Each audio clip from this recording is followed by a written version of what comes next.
progressive, liberal, educated, often urban, elite culture, and so there's been this.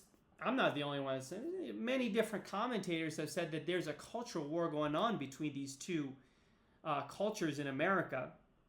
And I'm just saying, my tweet yesterday to you was basically like, why do we need this war? Why can't we just have these two cultures? And they have their right to exist. It's good in that it gives people choice. I can decide as I age. When I was 20, maybe I really liked Manhattan culture, but when I turn 60, I may like Tennessee culture more, and that different culture more. So, my point to you yesterday was that this cultural war is a waste of time and resources of our people, and that it's not we're not getting any profit from it. And the other thing is, I know this has been kind of lengthy. I will give you full chance to respond. The other thing, the way I see it, Pete, the way I see it is these various political flashpoints we have, like on abortion, or before it was on gay rights, and various things that in terms of freedom of religion and stuff. These are all symptoms. These are political symptoms of the cultural war. If the cultural war stopped, then I think there would be less desire to have one uniform national political consensus on any of this stuff, and we could just have different states have different laws on this stuff. And we would make our politics a lot better too, Pete. We would have less of this toxicity in our politics. Because to me, what politics has become, all this polarization, is a symptom of the cultural war has now moved into politics. And people are trying to win for the nation, their view of how the culture should be. AOC, Alexandra Ocasio-Cortez, Bernie Sanders, Elizabeth Warren, all those Democrats, they want to impose their culture on the whole nation. And then Trump and Lindsey Graham and Ted Cruz, they want to impose their culture on the whole nation. But I'm just saying, let's just have two and let people choose which one they prefer and move accordingly. Okay, that's enough for me. Okay, so presumably maybe 30 years ago, there was no cultural war, and what you are suggesting actually, what's happening is that, one person was not imposing, in other words, the culture could coexist, right? Pete, my understanding is, and I'm not a historian on this issue, but my understanding is that after the World War II, America had a period of intense unity and cultural homogeneity. So definitely there was no culture war in 1950. And in fact, the country was very prosperous. Or even 1970, or maybe it started in 70, 80, what, I don't know. Well, I think a lot of people trace the beginnings of it, not the full ramification, but the civil rights movement, and then the Woodstock and the 60s, and the Vietnam War. That was a big, I think that's when the war kind of got going. And so I think in the 80s and 90s, it may have been a little bit, maybe there was a little bit of a ceasefire, but then certainly after 2000, it seems to have percolated and become intensified. And but certainly we can agree that the 50s didn't have any meaningful cultural war in America that I'm aware of. Yeah, so, with a bit of a tongue in cheek, yeah, I will just quote McCartney. You used to believe live and let live, but now live and let die. In other words, the war is death, right? In other words, basically that's the idea in war, is to kill the other side. Kill the other, right? Eradicate. And any definition of war, that's what it means. Kill or maim. You can maim them as well. If you maim them, they're impotent. Yeah. Put them out of action. Maim. If you maim someone, they're out of action. Make them powerless. Powerless. Totally agree. All right. So, So, I mean, it's, to me, okay. If I just go back to the beginning and I just say culture, the word culture. Culture. you can have a petri dish with a bunch of cells, and that's your culture. That's a scientific So definition. Yeah. see the word culture is like the word system. It's almost completely meaningless. I mean, it's like it's almost like 1,000 definitions of it if you had a really comprehensive dictionary. I mean, do you know what your culture is? I don't know. I don't know what my culture is. Well, I have no idea. Here's the thing. I think as people have evolved, especially in America, I think people have a lot of the immigrant population, which we're both immigrants. We have two cultures, right? I have my Persian culture, which was the culture of my birth and rearing, and then American culture of some sort, which I've been mainly on the coast.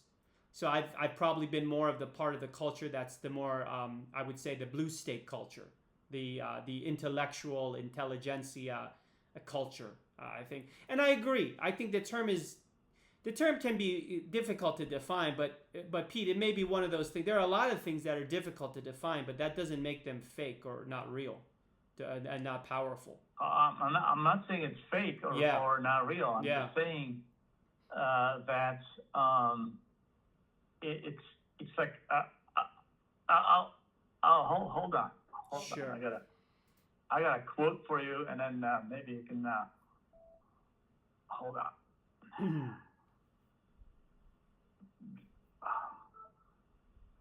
So let's see. Oh yeah, here it is. So in order to rightly comprehend in order rightly to comprehend a thing, inquire first into the names, or for a right knowledge of things depends on their names. So see, this is the problem I see, because the thing exists without it being named, right? That's true, right? So if you can get to know the thing without naming it, I mean, let's say you take someone lives in Manhattan today, and you put them in a farm in a small rice. So you start talking to them about culture. Is that the deal? No. But let's say you took someone out of Manhattan and you put them for 6 months in a small village in China where they do predominantly rice farming. I think pretty quickly that person would understand that there's a significant difference in culture between where he was living before and where he's living now. And then if you asked him to kind of specify that, he could, if he was perceptive, he would start to give examples of the differences in culture. So is language culture?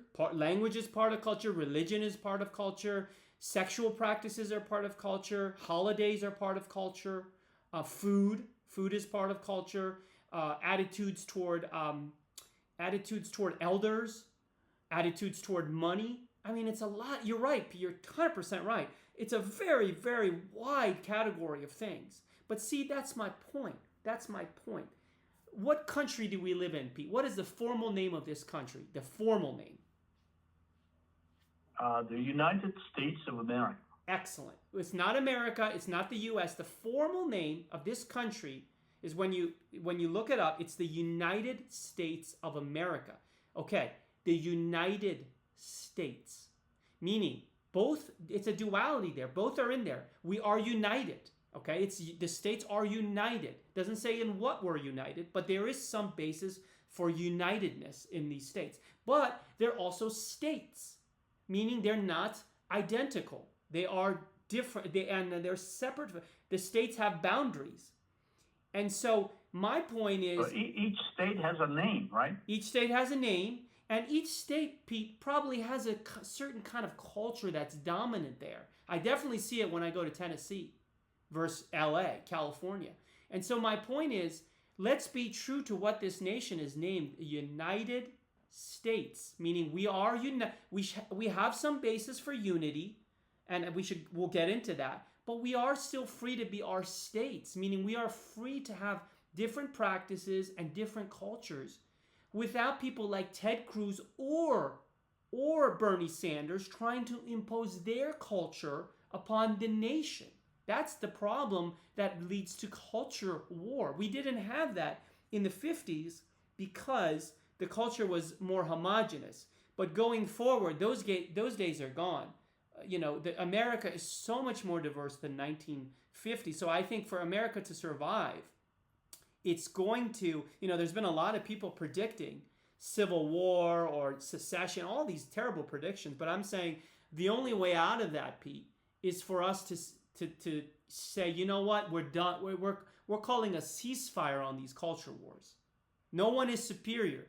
The Tennessee culture is not superior, neither is the California culture. They are just superior for certain purposes. They are superior for certain purposes and certain times of your life. Like there are times when the California culture is better for a certain person, depending on their life set and goals.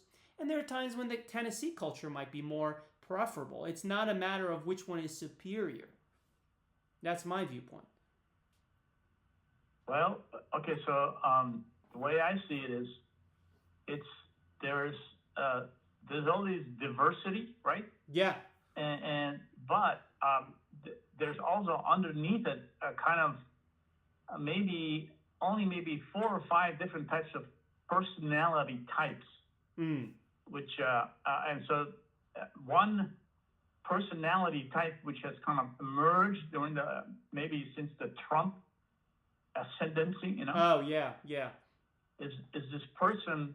You tell him all these facts, and he says it doesn't even register in his brain. Right. In other words, this person's personality is such that he cannot convince him about something other than what he believes. So he's like a super stubborn type of personality, which is kind of yeah. It's impossible to convince him otherwise. He has his own ideas, and that's it. So I would argue that that's part of the war. The war is like an intransigence. Is an intransigent person who he has zero ability to adjust to anything. Right. So okay, let me address that. Okay, that's like one type of person that I would argue is somehow maybe causing the war itself. Okay, yeah. Let me respond to that, because I think this was kind of part of your basis for disagreeing with my statement yesterday, and maybe you'll disagree with it less now that I've put more. What I sent you yesterday was because you use the word ideology, and that's like oh yeah, okay. That's another. It's like even a greater can of worms in culture. Okay, all right. So let's talk about this. Okay, so I think in terms of that person, and what I'm saying is that the percentage of these stubborn people has gone up. But see, Pete, this is going back to I'm going to relate this again back to the culture war. Is see what has happened, and historians, obviously you need a lot of historical. This is just a very general description, but I think this person that you're talking about, they have felt that they were under attack for many years from the culture war, that from politicians and also the media that were attacking their beliefs and their ways of life. And so Trump realized that, and he said, basically, he spoke to that anger that they had, and said, and gave them, sort of delivered to them what they wanted to hear. But that person, had they not been attacked, had they been let free to have their ideas, which freedom of thought is absolutely one of our Bill of Rights. Everyone has the right to believe what they want, even if it's anti-factual. I'm not saying that's good, Pete. I'm not saying that's the ideal state, but someone should be free to believe what they want, regardless of if it's factual, and if they're not harming others, obviously. But so the point is, in a culture, in a live and let live philosophy, what happens is you say, okay, there are these people that they don't really like to keep abreast of the facts, and they don't want to They don't want to educate themselves constantly, and they live, let's say, in Georgia. But then there's this other group of people, and they like to educate themselves and grow their knowledge base, and they live in San Francisco. And my point just is say, okay, those are two different kinds of people. Let them have their areas without either trying to impose on the other. That's all I'm trying to say. That even that person that believes all this wacky stuff should be free to believe that stuff and live their life. And there'll be a natural mechanism of self-selection where you and me would probably not want to spend much time around that person because, it may not be, it may not be interesting to talk to them. Well, I mean, okay. So in terms of the situation is, I believe there's a thing called the supremacy clause. Oh, right. And so that means that the federal government reserves for itself certain national issues, which the states have conceded this to the federal government, right? Yes. And so, yeah, you talk about a person in San Francisco and a person in Georgia. Yeah. But then, I would argue that the supremacy clause says those two states can't really wage war on each other, No. I mean, that's what the Civil War was all about. Yeah, right. Right. So. But that's what the culture war is, Pete. The culture war. I know, but it's only a culture. It's not like there are two armies like in the Civil War where they actually were shooting bullets at each other. Of course not. But I'm just saying the culture war is the Civil War, but without guns. So the war is not even a good word then. It's a conflict. It's some sort of mental disagreement or something. Well, I think it's more akin to a war because it's created this kind of antagonism. To use the word war is a hyperbole. It could be a war. It could be, but I mean, think about it this way. Let's say you're in Guantanamo, and you're torturing someone, and you're just kind of you're not touching them, but you're constantly abusing them. I would say that you're imposing war on their mind. But maybe you disagree. Well, but it's semantics. It's semantics. It's kind of like semantics. How did that person even get to Guantanamo? But right. We're talking about the general population who are basically at liberty, and they can say anything they want, and all that stuff. They have a job, and they, so that I think that's what you're referring to. That's some rare situation in some place that's totally sealed off from everything. But okay, let me. I think I got a little sidetracked by that comparison of the war. But whether or not you call it a war or ideological conflict, whatever. Sorry. The point is, the supremacy clause. The idea should be that that in some matters that really affect the nation as a whole, that the federal government should decide. Like, for example, how to deal with the postal system or trains or interstate transportation. Basically, not the stuff that is the constant cultural issues of conflict. My point is that in terms of the national government and any party, whether Republican or Democrat, they should not try to impose a national culture, because the nation is too diverse for that now. It's just going to result in this polarization and this sort of hot button politics where people just get more and more infuriated, and the social media makes it worse. And all of this could be avoided by this recognition. I think it's kind of philosophical at first. It's hard to kind of run a campaign on this, but it has to be sort of the philosophical understanding at the high levels of kind of politics that you let this stuff remain on the state level, and you don't try to impose a one national culture or policies and laws that are reflective of either culture on the national level. Building more, like for example, Kamala Harris, she wants to build more housing. That's a good idea because it's really not an issue that touches on the culture war. I'm sure in both states, there is a shortage of housing. It's a nationwide shortage. And this lady has gotten up and said, I want to build more housing. And that's good politics because it's not feeding into the culture war. Trump, on the other hand, all he does is feed the culture war. He just talks about the issues that make people that in that culture are, kind of the basis of the culture war. So you see that in that, like, that's a good example, I think, of where the politics should be and where it shouldn't be. Well, let's put it. Let's look at it another way. Is Okay. that let's say, see, it's for me it's difficult, but anyway, let's say there's this person who's generally almost all day when he's awake, he's angry, right? Sure. Almost, maybe he doesn't show it. Maybe he tries to be nice to everybody, but underneath it all, he's got this Anger. In other words, see, I think most psychologists would agree that this anger is kind of like a blocking mechanism in terms of the person being unable to express in detail what he's feeling. Yes.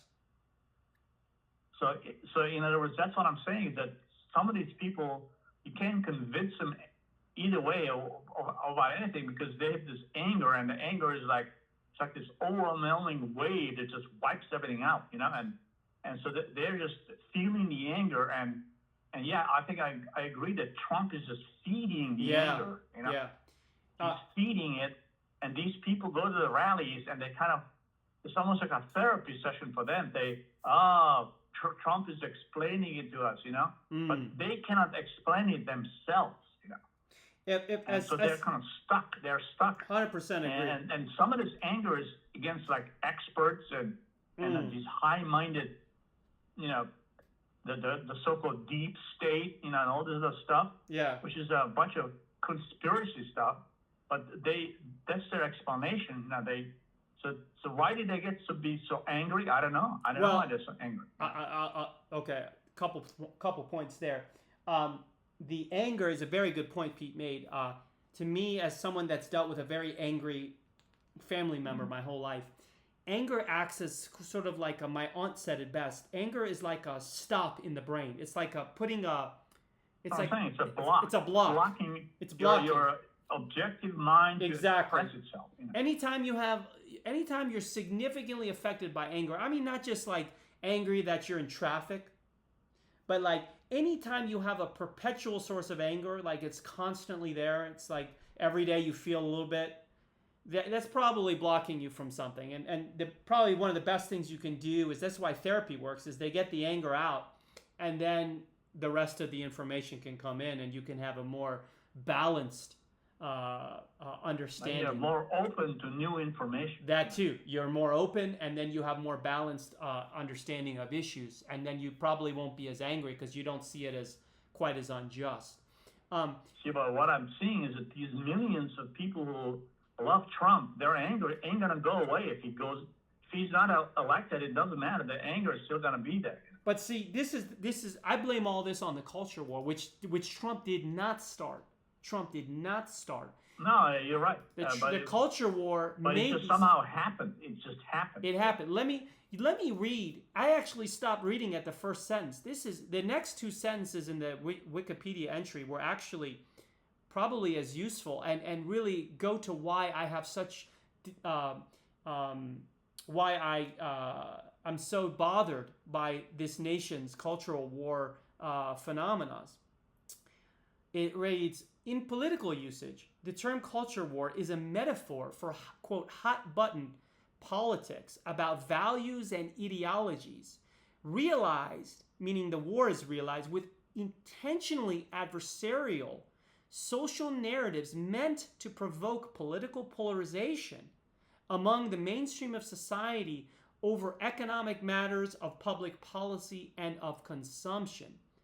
As practical politics, a culture war is about social policy wedge issues that are based on abstract arguments about values, morality, and lifestyle meant to provoke political cleavage in a multicultural society. So you see, this is really the heart of what my point was saying, is that this America is not profiting from its culture wars. It's, first of all, the issues have not been resolved because I think they're unresolvable at some deep level, like abortion and school prayer, and a lot of these issues are just not you reach a point at the bottom where it's like, is the baby a child or not, or is prayer, is God, should we mention God or not in the school? It's just unresolvable at some deep level. It's unresolvable. Let's just say this: it may be resolvable, me and you, Pete, but it's unresolvable on the level of the population. Like, you're not going to convince 350 million people to view an issue the same way.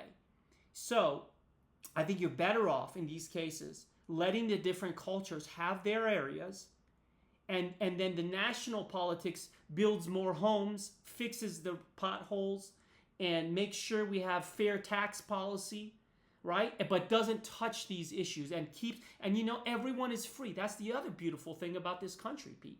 You are free to leave any state. You can go to any other state. This is why it's so strange to me that people live somewhere for 30 years and they just complain about their state. And I'm like, well, what kept you here? Couldn't you go to the neighboring state? Well, you could go, and I know it wasn't going to be easy, but if you were that bothered by it, you probably should leave. If I get tired of California, I'm going to leave, But so far I like it, so that's why I've stayed. But so that's sort of what I think, Pete, about the culture war. Well, I mean, maybe a year ago, whatever it was. Yeah. When the Republican would-be candidates were kind of gearing up. Yeah. For the primary, Yeah. That's when the word woke was everywhere. Like yes, woke, yes, woke. Yeah. And I think this Project 2025, somebody went through it, and the word woke appears there like 300 times or something. Yeah. So but people asked these people, what is woke, and nobody could explain it. I remember that. Right. It's like, and now almost nobody's using it. See, it's like the culture is now maybe moving so fast that, but see, the anger remains, and so it's to me, it's each person on an individual level has to deal with it themselves. See, if they gonna say, I'm gonna rely on society to remove the anger from me, that is a total loser. You can't. You have to deal with the anger yourself. Yeah. And if imagine if nobody was angry, right? Well, one way you can deal with the anger is I mean? Everybody could have their own culture. They'd be all free. Yeah. They could discuss things right on an open manner, and I wouldn't convince you. You wouldn't convince me, and that would be okay. There's no problem. Yeah. But see, if somebody is angry and they want to convince this other person to believe what they believe. Yeah, right. And if they cannot convince them, they're even more angry. So right. Anger is like this independent variable, some sort of dimension, and people just can't get rid of it. They can't. But Pete, I blame the media. The media and the social media is doing whatever you don't have to listen to the media at all. But I blame them because they're creating this content, and people are addicted to it, and they're using it more and more. Okay, of course you can blame the person and say, why are you listening or watching these shows? Well, if I watch the media, and then an hour later I'm even more angry, then I would say I'll just turn off the media. Well, but see, Pete, you have self-reflection, you have self-control. Why can't everybody have it? What's the big deal? It's not as easy. Unfortunately, I wish everyone had it, but it's not as easy. So I think if you're talking about practical solutions, I think the politicians have to stop with the culture war rhetoric. Even the elites that are funding. But they want to be elected. They know that it's out there, and that's why Trump has 10 million followers or whatever. Right. Number of people who are 100% diehard Trump fans. Right. They just love him. And that's it. He knows it, and he's gonna feed them. He's not gonna stop feeding them. he wouldn't be a politician. I think from personal experience, I can tell you that anyone that has, it's one thing to follow politics casually, like maybe occasionally you watch on Sundays a show, and then that's, maybe you read the New York Times once a week. But people that follow politics, right or left in this country, right or left, my experience has been they get angrier and angrier, and it just gets worse and worse. And I've noticed that as I've and some other people that I've known, they've said that they've kind of unplugged a little bit. They've seen that anger just from following politics and the media less. They feel it less because I think what's happening is they're unplugging from the culture war. When you watch the media, you're becoming a soldier in the culture war. Yeah, okay, Pete has a good point. He says it's not really a war, but in a way it is a war because it's a war in the mind. It's a war in your mind. And that's sometimes, Pete, there's a lot of good research on this. Mental injuries are harder to come back from than physical injuries. So if you allow your mind to be harmed, you're sometimes doing worse harm to yourself than your body is harmed. Because a lot of the tendons and the muscles recover, but the mind takes a lot longer to recover from this stuff. Okay. So I think we've handled that issue pretty well, I think, for now. Yeah. So I kind of had a pretty clear. I stuck to my guns on my position. I would say you raised some qualifications and nuances, but it seems like you didn't fully agree or disagree. You're a little bit like on the fence about it because you're not quite sure what the term even means. Is that a fair description of your final conclusion point? Okay. All I can say is that I personally have not experienced the culture war. Okay. Okay.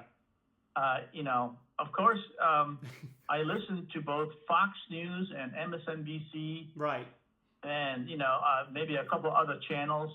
There's even just the main CBS, ABC. Yeah. You listen to all those because I watch YouTube and they have snippets of their reports all over the place. Yeah.